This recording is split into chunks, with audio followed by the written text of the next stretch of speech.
Narender Reddy arrest అక్రమమని ఆయన తరపు లాయర్లు స్పష్టం చేస్తున్నారు. రాజకీయ కుట్రలో భాగంగానే ఇదంతా జరిగిందని వారు తేల్చి చెబుతున్నారు.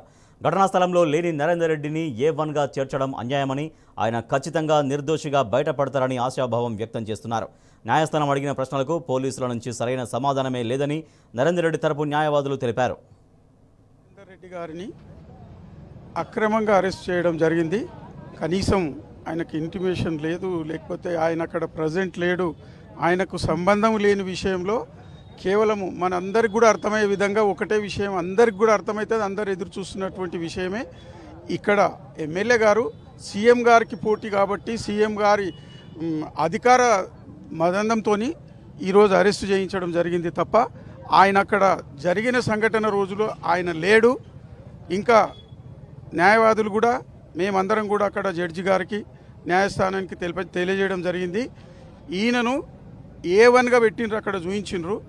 నిన్న చేసినటువంటి రిమైండ్ కేసు డైరీలోనేమో ఇంకెవరినో సురేష్ అనేటి ఆయనను A1గా చూయించి ఇప్పుడు ఇంకా అది మార్చేసి మళ్ళీ తీసుకొచ్చి ఈయనను, ఎందుకంటే అధికారం ఉన్నది కాబట్టి ఎవరిని ఎక్కడ చేర్చాలన్నా ఎక్కడ చేయాలన్నా కూడా చేస్తున్నారనే ఉద్దేశం, అధికార దుర్వినియోగం అనేది పక్కా కనబడుతుంది.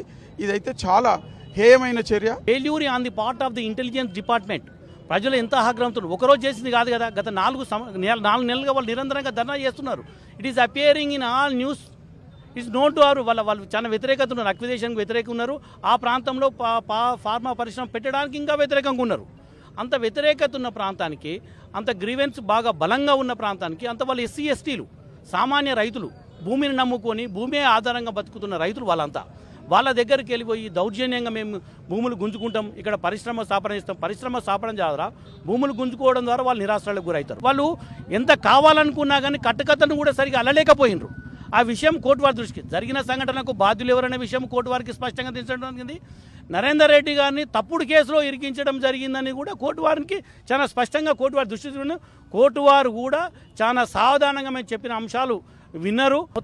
మొత్తం విషయము ఎంత కుట్ర జరిగింది నరేందర్ రెడ్డి గారి మీద, ఈ ప్రభుత్వము ప్రజల మీద ఎంత ద్వేషం వెలుగొక్క విధంగా ప్రవర్తించింది, అదొక ఇన్సిడెంట్, ప్రజాగ్రహము.